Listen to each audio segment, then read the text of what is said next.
Pemirsa, terkait kabar ditetapkannya Hasto Kristianto oleh KPK sebagai tersangka, kita akan menuju gedung KPK untuk terhubung dengan rekan kami Esra Ambarita di sana. Selamat pagi, Esra. Esra, bagaimana perkembangan kabar penetapan Hasto Kristianto ini oleh KPK sebagai tersangka? Silahkan. Ya, selamat pagi Gede dan juga pemirsa. Baru saja kami tiba di Gedung Merah Putih KPK untuk mendapatkan validasi terkait betulkah dari Sekjen PDIP yakni Hasto Kristianto ini ditetapkan sebagai tersangka. Karena kami baru saja mendapatkan edaran surat penyidikan untuk beberapa media bahwa ditetapkan Hasto ini statusnya sebagai tersangka. Namun sekali lagi kita butuh konfirmasi lebih lanjut dari juru bicara KPK atau dari instansi KPK untuk memfasilitasi terkait status dari Hasto ini apakah betul sebagai tersangka. Hingga saat ini kami para awak media masih menanti di Gedung Merah Putih untuk mengkonfirmasi lebih lanjut. Karena surat ini baru beredar pada hari ini terkait penetapan dari Hasto Kristianto sebagai tersangka.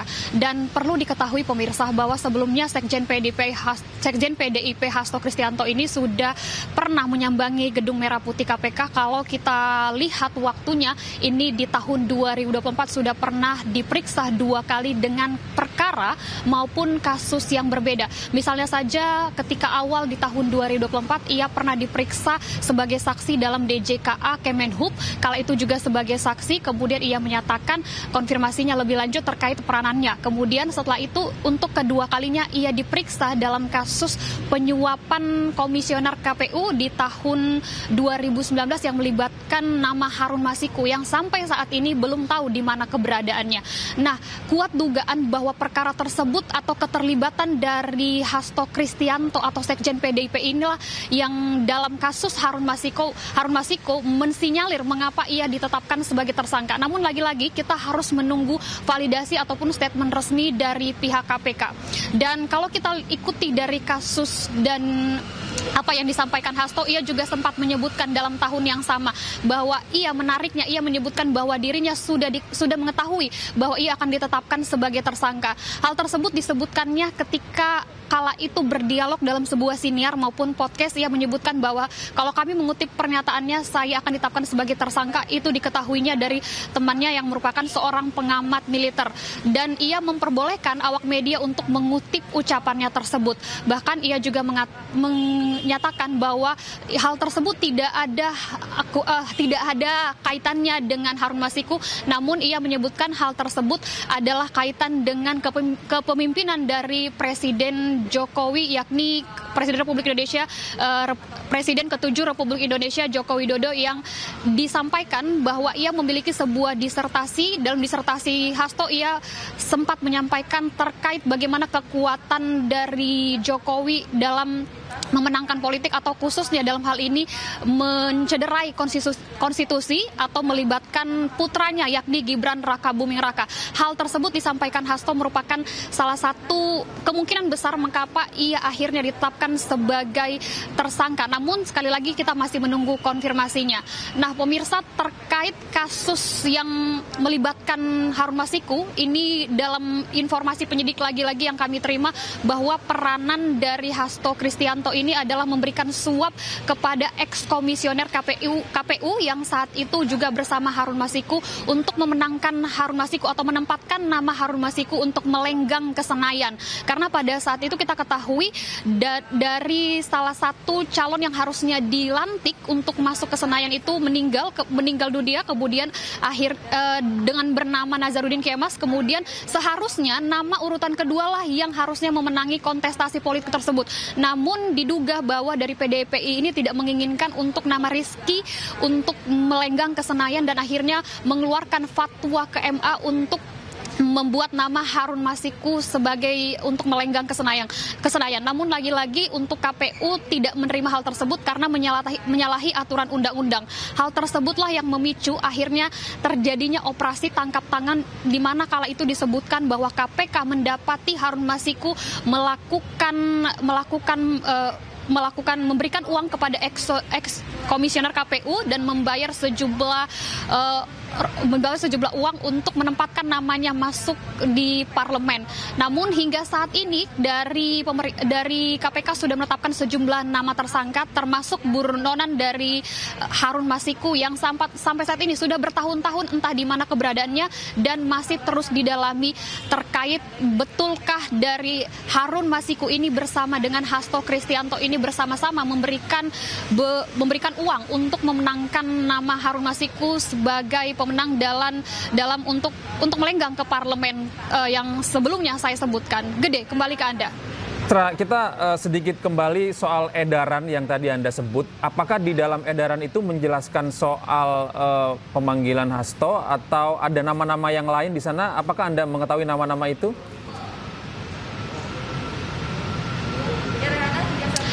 Iya, Gede dan juga pemirsa, kalau saya melihat sekilas dalam edaran surat yang saya terima bahwa di CD hanya dituliskan, kalau bisa saya bacakan, bersama ini diinformasikan bahwa Komisi Pemberantasan Korupsi sedang melaksanakan penyidikan dugaan tindak pidana korupsi yang dilakukan oleh tersangka Hasto Kristianto. Bahkan dalam surat ini dikatakan dengan Undang-Undang Nomor 20 tahun 2021 atas perubahan Undang-Undang 31 dengan identitas tersangka sebagai berikut, nama lengkapnya adalah Hasto Kristianto.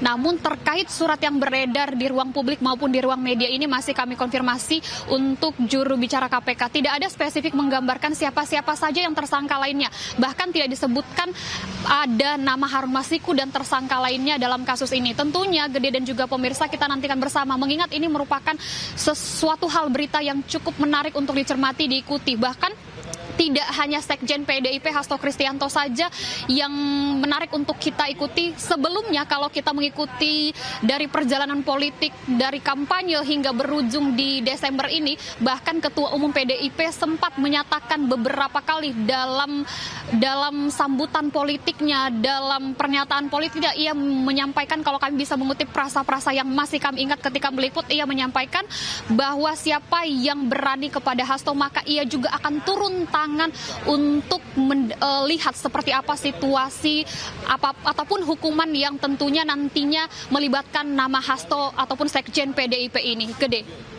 Kami konfirmasi kembali bahwa memang nama Sekjen PDIP Hasto Kristianto ini belum ditetapkan sebagai tersangka oleh KPK, begitu ya.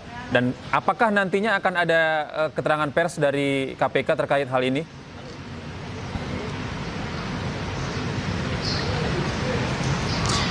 Iya, Gede, betul. Belum ada konfirmasi secara resmi, secara validasi berkaitan dengan status dari Hasto Sekjen PDIP Kristianto terkait tersangka ini, karena baru saja hari ini dikabarkan. Dan kami juga sempat menanyakan ke beberapa rekan media yang ada di sini terkait bagaimana respon KPK. Sampai saat ini belum ada jawaban maupun statement resmi apakah hari ini juru bicara KPK akan memberikan statement resmi berkaitan dengan betulkah Sekjen PDIP Hasto Kristianto ditetapkan sebagai tersangka.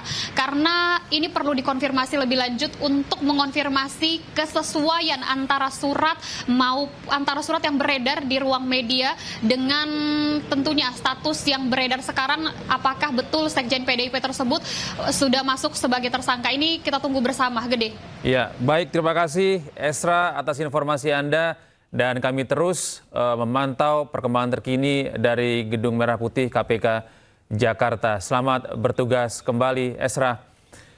Dan pemirsa, Sekjen PDIP Hasto Kristianto beberapa waktu yang lalu tiba-tiba datang menjalani pemeriksaan di Gedung KPK. Namun pemeriksaan belum masuk pokok perkara. Hasto justru keberatan ada penyitaan ponsel miliknya.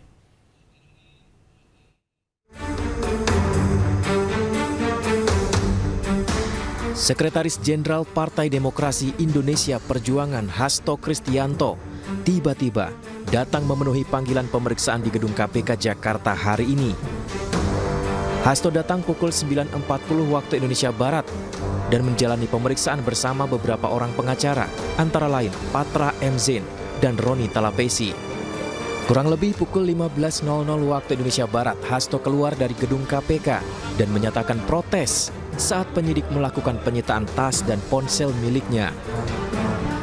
Dan kemudian pemeriksaan saya belum masuk materi pokok perkara, karena di tengah-tengah itu kemudian staf saya yang namanya Kusnadi itu dipanggil katanya untuk bertemu dengan saya, tetapi kemudian tasnya dan handphonenya atas nama saya itu disita.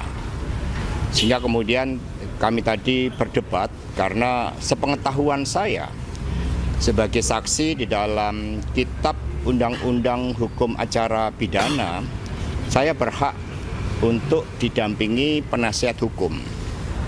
Dan kemudian akhirnya ya saya memutuskan bahwa pemeriksaan nantinya untuk dilanjutkan pada kesempatan lain. Ditanya mengenai pemeriksaan mengenai apa, Hasto menegaskan bahwa selama 4 jam pemeriksaan sama sekali belum masuk pokok perkara. Jadi terima kasih karena memang belum masuk pada pokok perkara, jadi itu yang dapat kami sampaikan.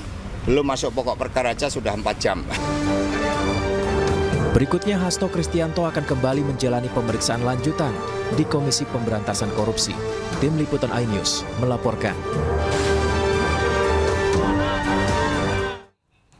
Ya pemirsa, sebelumnya di podcast Akbar Faisal, Sekjen PDIP Hasto Kristianto sempat ditanya perihal berita yang akan penangkapan Hasto Kristianto. Akbar Faisal juga menanyakan siapa sebenarnya yang mengincar Hasto. Agar setiap anak bangsa bisa merdeka. Mas, tunggu dulu. Saya mau memperjelas. Mau ditersangkakan, itu informasi yang sudah lama ada. Sejak berbulan-bulan lalu, selalu ada potongan berita bahwa Hasto Kristianto, Sekjen PDIP akan ditangkap, akan ditersangkakan. Dalam kisah ini, sebenarnya siapa yang sedang mengincar Anda?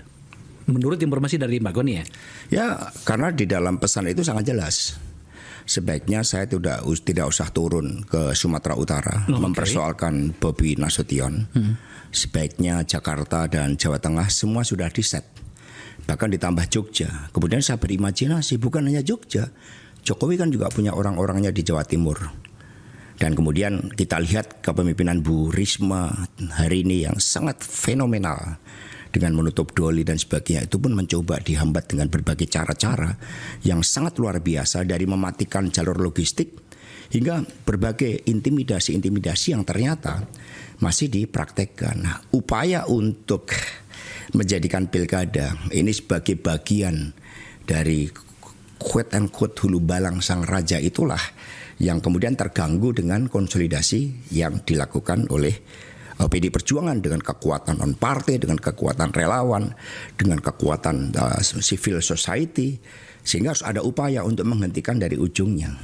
Tapi kita kan sudah biasa di dalam bernegara dengan keyakinan ini. Ketika kita digerakkan oleh keyakinan, ya ancaman 1 juta peluru pun tidak membuat kita reda oleh berbagai tekanan itu. Maka saya bilang sama kau nih, mari kita jadikan ini sebagai momentum untuk mengingatkan kepada seluruh rakyat Indonesia bahwa ambisi kekuasaan yang menggunakan hukum, yang menggunakan kekuatan logistik yang luar biasa. Saya dapat informasi cukup akurat setelah Jokowi turun di Jakarta misalnya, dimobilisasi dana hampir 200 miliar rupiah. Itu pun dari permintaan 400 miliar. Jadi buat apa pilkada? Kalau semuanya sudah mencoba untuk disetting, dibuat dengan cara-cara yang sepertinya demokratis, tetapi di dalamnya penuh dengan suatu skenario yang membungkam kedaulatan rakyat itu.